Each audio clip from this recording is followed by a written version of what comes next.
Hello,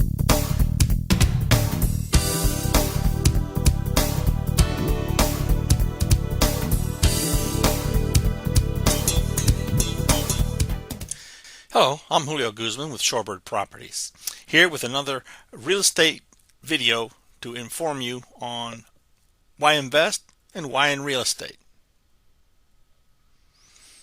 In previous videos, we talked about why investing in various forms, to include the stock market, and then we focused on real estate. So this video is more about the real estate. Why real estate? Well, it's a great tool for creating wealth. All throughout history, from William Shakespeare to Warren Buffett today, real estate investment throughout this whole history of human history has been the wisest way to create wealth. Quite simply, in one way or another, wealth has been achieved. The majority of the wealth in the world has been achieved through real estate. And why? Because it's the best hedge against inflation. As your dollar buys less and inflation goes up, the property values go up with inflation. Sometimes ahead of inflation, that's when you realize bigger profits.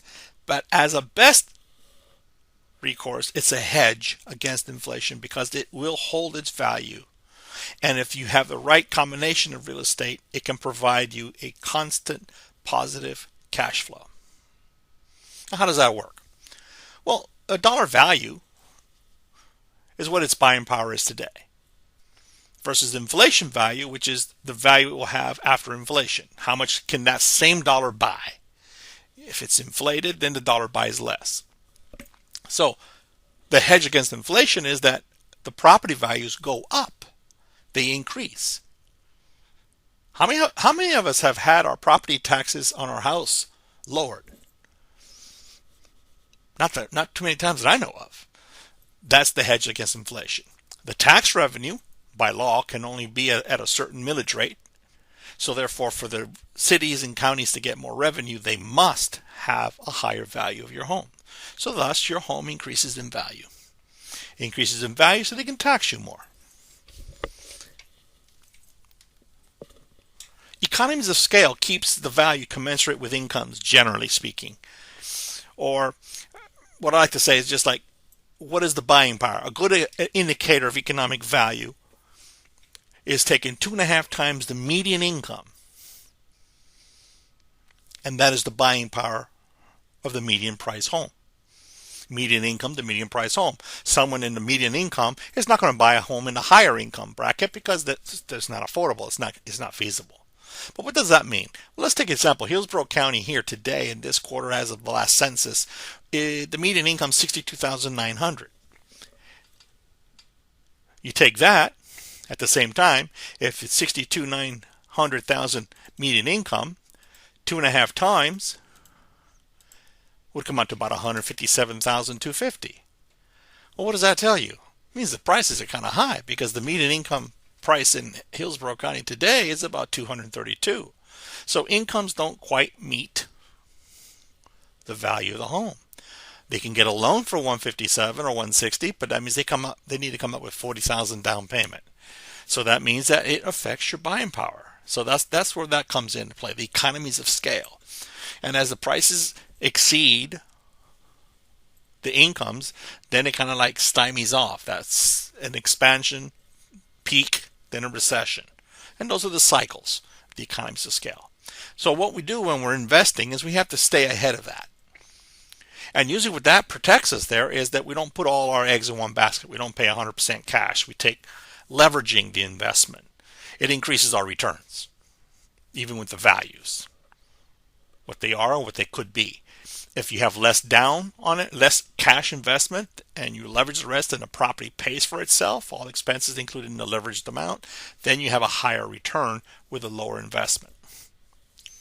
Multifamily and mixed use are the biggest trends currently now in the Florida market, where we're at here at Shorebird Properties, and then most of your urban cities that are growing. Tampa, for example, is experiencing the largest growth of late, and they have a lot of opportunities. And these multifamilies provide stable cash flows. Great opportunities for mixed-use development and urban infill. Much of Tampa is spreading out. It's so spread out that it now has to go up. So we have projects like the Encore, where they took Tampa Housing Authority took old projects, bulldozed it down, and then sold off some of the parcels and zoned it for high density to mid high rise. So they're going up as high as 7 and 8 and 9 floors, with retail on the ground floor, mixed use, and they're still for rent, which still accommodates the lower than median income breadwinners, where most of the population's at. So there's opportunities for the investor because they are very profitable. Let's take, for example, the Channelside district. We have a before picture. This is the 1998 to 2001. But the future land use allowed changes in this district for mixed use and high-rise development, which is what they started doing just before the crash in 2008. And these were built in that time frame from 2004 to 2007.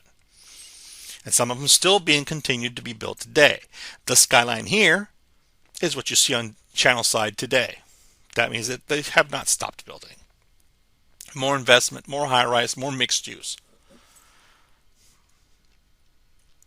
Whole neighborhoods are changing. And it's incumbent on the investor to find a sound broker who knows the neighborhoods, knows the areas that are selected for rezoning, the areas that are in that future land use plan, and they've got the plan all the way up to 2040. That's already been approved. Now they're working on the 2060 plan. And they incorporate traffic patterns, housing, urban infill, and of late here in Florida, they're talking about mass transit and bullet trains. Because if everybody goes up, high density means there's no room for cars. They're going to have to use trains or some other mode of transportation. Whole neighborhoods are changing their very makeup. Land use plans allow for higher land use. Even in the old Seminole Heights, they've gone up to 65-foot height levels in certain corridors. That's 5 stories, 5 to 6 stories. Retail, ground floor, and then multifamily for the next 4 to 5 floors. Up to 65-foot heights. Those are the things that are changing this area. So you can just buy the old buildings, tear them down, and build a new.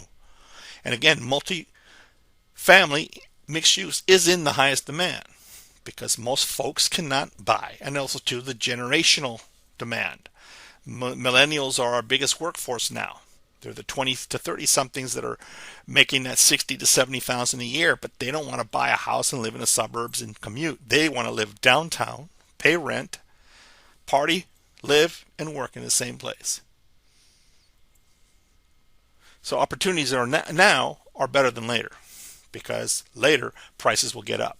Landowners are going to hold out for higher prices and it's going to cost you more. Now's the time to buy when it's affordable and the demand is there. So what do we got to do? We got to buy smart and hold on to it. Our holding period should be at least 8 years.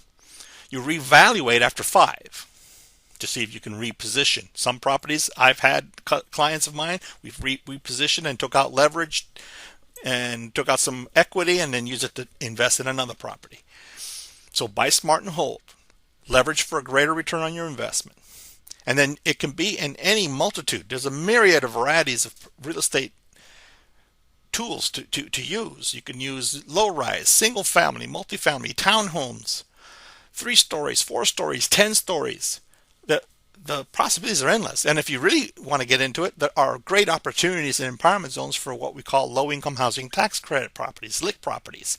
Like in Encore, they have the Tampa Housing Authority wants affordable housing. If you build affordable housing, they give you the tax breaks and the incentives to build, and you still show a cash flow profit. That's what the empowerment zones are for. They give you tax incentives and they make it easier for the developer to build and develop. Then we still have urban infill areas that have been rezoned, existing warehouses that can be turned into retail, loft apartments, loft spaces, office space. Because of the pandemic, not so big right now, but living space, always. Pandemic or no pandemic, people still need a roof over their heads. This is short, brief, but this is just key indicators of how real estate is a sound investment. So thank you for your time. Give us a call. Let's plan your next investment together at Shorebird Properties, Tampa Real Estate. Thank you very much.